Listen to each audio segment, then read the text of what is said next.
Muy buenos días, queridos amigos y amigas. En este día lunes de la tercera semana del tiempo pascual, la liturgia de la palabra nos presenta hoy del libro de los Hechos de los Apóstoles, capítulo 6, versículos 8 al 15. El Salmo 118. Feliz el que sigue la ley del Señor. Y del Evangelio según San Juan, capítulo 6, versículos 22 al 29. Nos dice el libro de los Hechos de los Apóstoles. Esteban, lleno de gracia y de poder, hacía grandes signos y prodigios en medio del pueblo. Algunos de la sinagoga llamada de los libertos, a la que pertenecían cirenenses y alejandrinos y algunos de Cilicia y de la provincia de Asia, se pusieron a discutir con él, pero al no poder contradecir la sabiduría y el espíritu con que hablaba, sobornaban a unos hombres para que dijeran: hemos oído a éste blasfemar contra Moisés y contra Dios. De este modo amotinaron el pueblo, a los ancianos y a los maestros de la ley. Luego, llegando de improviso, lo arrestaron y lo llevaron al consejo de ancianos y presentaron testigos falsos que decían: este hombre no cesa de hablar contra el templo y contra la ley. Le hemos oído decir que ese Jesús Nazareno destruirá este lugar santo y cambiará las costumbres que nos transmitió Moisés. Todos los que estaban en el consejo de ancianos lo miraban con atención y les pareció que su rostro era como el de un ángel. Palabra de Dios. Te alabamos, Señor. Es interesante, hay dos afirmaciones muy importantes. Al comienzo, Esteban, lleno de gracia y del poder, hacía grandes signos y prodigios, y al final lo miraban con atención y les pareció que su rostro era como el de un ángel. Entre esas dos afirmaciones se teje todo el entramado de la mentira, del soborno y de las discusiones que no llevan a nada sino a destruir a la persona.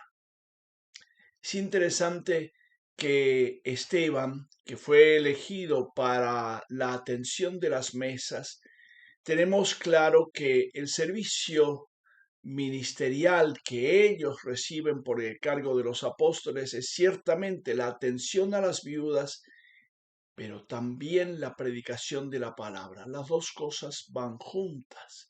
No puedo yo hacer el ministerio de la caridad sin hablar en nombre de quién lo hago y por qué lo hago y para qué lo hago. ¿Quién me impulsa? Es Jesús de Nazaret, y a ese hay que anunciar. Y eso lo entendieron este grupo de personas elegidas para esta comunidad, de los que venían de los griegos, de la comunidad de los helenistas. Y ciertamente surge en este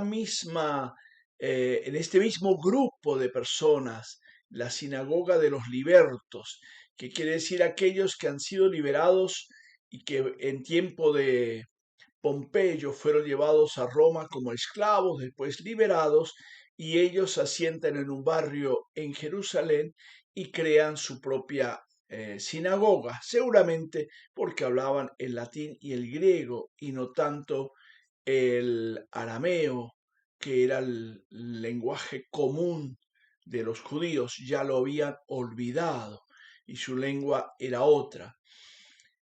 Pero es importante notar que no tienen argumentos, no tienen asidero sus acusaciones, sencillamente vuelve y surge en el fondo, ¿qué se lee? La envidia.